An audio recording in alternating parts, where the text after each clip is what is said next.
Hello guys, welcome to Spoke Bola. Review pertandingan semalam ya. Barcelona.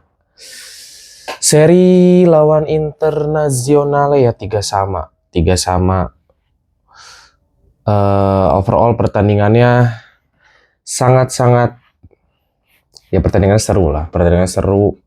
Terus ya sesuai prediksi lah Barca pasti bakal pegang lebih banyak bola.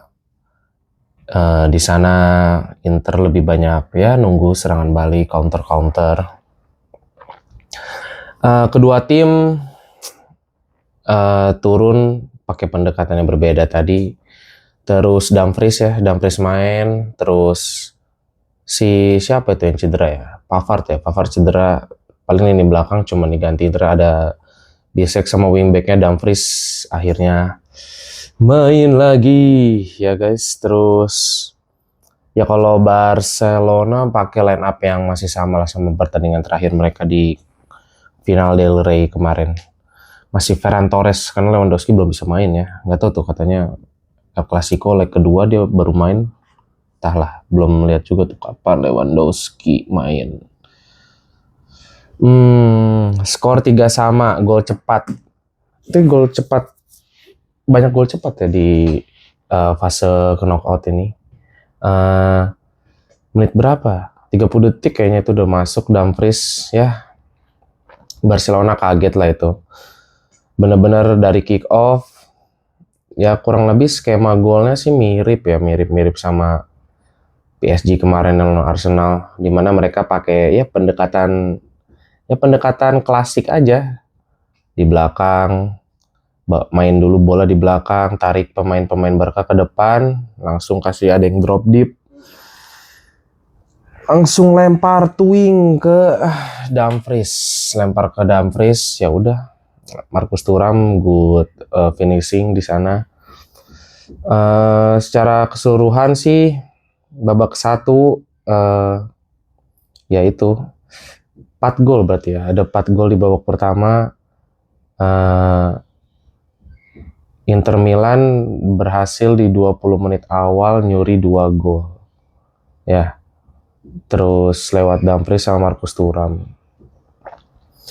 20 menit pertama ya awal babak Barcelona itu start dengan cukup buruk lah bisa dibilang, walaupun ya mereka menyerang tapi benar-benar ketika di counter tuh mereka benar-benar nggak siap lah. Benar-benar dimana backline mereka tuh ya Hansi Flick dengan offside trapnya ya. Cuman tak kenapa ya Gerard Martin lah terutama memang ya kehilangan Balde juga ngaruh lah. Serangan banyak dari sana.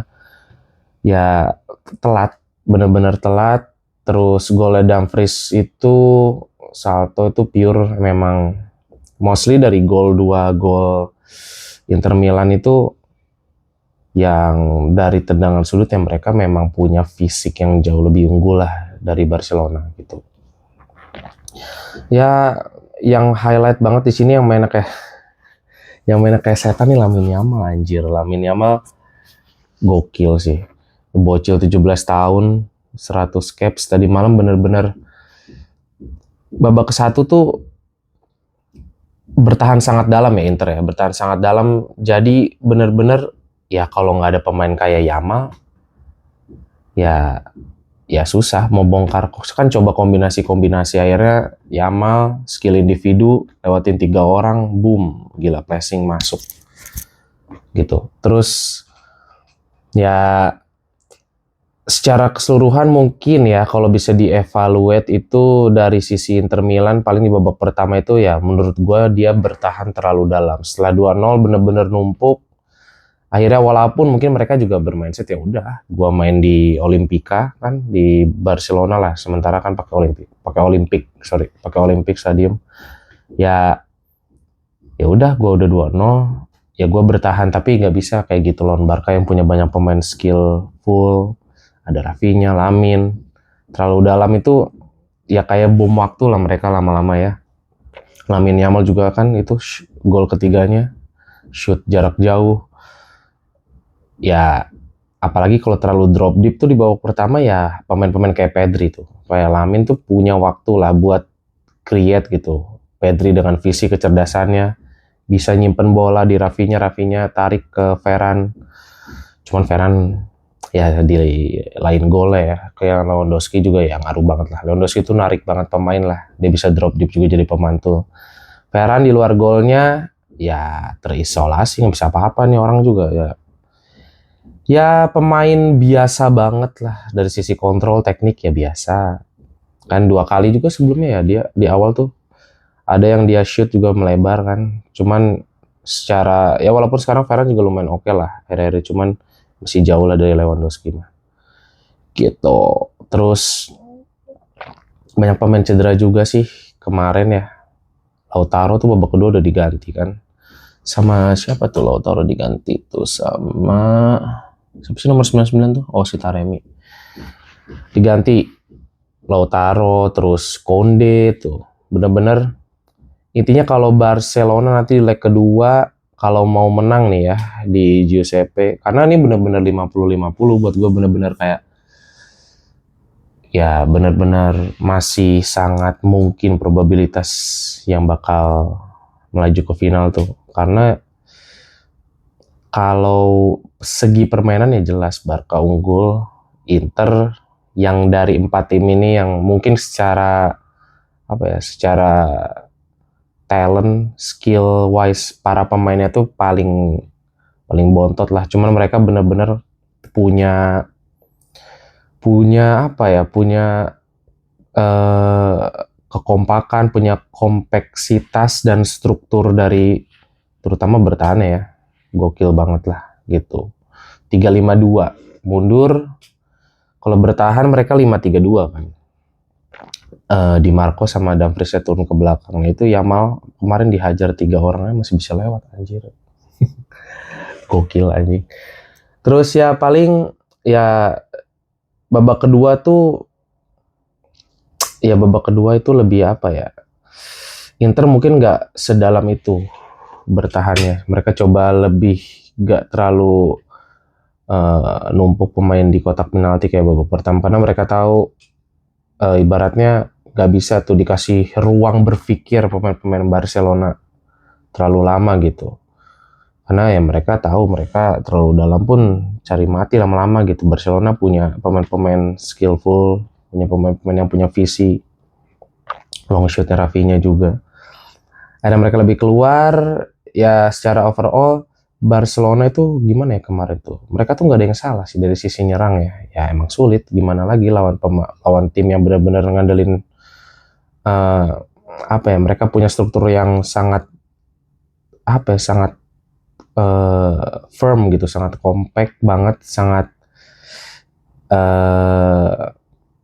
rapih lah dari sisi bertahan. Emang sulit gitu, gak ada yang salah. Cuman mungkin ya itu, mereka kadang tadi malam menurut gue offside trap Barcelona itu beberapa kali kecolongan sih. Itu hampir aja gol kan Mkhitaryan, cuman karena ujung sepatu offside. Struktur bertahannya tuh, offside trap mereka tuh beberapa kali kecolongan sih gitu. Mereka tuh kayak gak siap ketika nerima counternya Inter gitu. Karena Inter bener-bener saat counter tuh cepet banget gitu. Bener-bener cepet, mereka tuh gak kebanyakan, mereka gak main kombinasi 1-2 di tengah ke belakang. Mereka gak ada delay dapat bola. Mereka tuh main kombinasi 1-2 tapi bolanya tuh terus maju gitu. Kombinasinya tuh maju ke depan gitu. Beberapa kali tuh lolos gitu dan merepotkan Barcelona banget. Jadi menurut gua semalam dibilang boring enggak juga sih. Maksudnya Inter juga bukan yang kayak bertahan, bener-bener dapat bola buang-buang, enggak. Mereka juga ya mungkin mereka ngandelinnya counter lah, tapi ya nggak bisa dibilang bertahan karena mereka pun memang menunggu, karena mereka tahu ada celah di defensive line-nya Barca yang tinggi nih, yang mereka kayaknya dari awal juga enggak nih pemain-pemainnya bener-bener ya kelabakan lah, entah kelelahan kemarin baru Real Madrid gitu main 120 menit. Secara fisik sih mereka kalah ya, secara fisik ya, secara stamina kalah lah, makanya sering kelabakan gitu. Frankie De Jong sering telat turun, ketinggalan lah hitungannya, sering ketinggalan saat transisi bertahan gitu. Jadi buat leg kedua sih peluang masih sama-sama terbuka 50-50. Mungkin kalau buat gua ya Barca sih mungkin harus apa ya? Mereka harus lebih wise lah. Harus lebih wise dalam arti kata memperbaiki struktur bertahan mereka yang kadang ya itu harus lebih wise. Ya memang Hansi Flick permainannya gitu ya, berani, cuman ya mungkin harus lebih hati-hati lah sama counternya Inter Milan yang benar-benar direct banget gitu. Dumfries baru masuk habis cedera pun ya bermain baik gitu, walaupun ya mungkin agak dipaksakan kayak Marcus Thuram, makanya mereka digantikan. Tapi babak kedua leg kedua mudah-mudahan mereka udah fit lah gitu 100%. Mudah-mudahan pemain-pemain yang cedera juga dari pihak Barca juga, Konde, Lewandowski main nggak ya, nggak tahu juga nih Lewandowski, blog gua belum lihat. Mudah-mudahan main lah gitu biar lebih seru.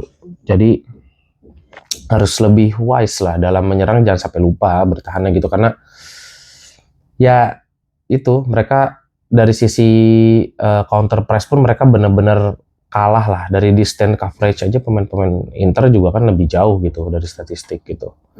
Walaupun ball position ya jelas lah Barca gitu.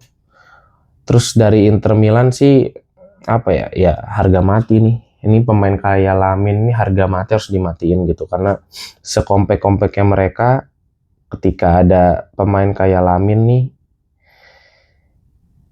ya bisa jebol juga gitu. Harus apa ya, benar-benar memang one on one nih mati nih lawan pemain-pemain kayak gini gitu. Harus secara kolektif lah gitu.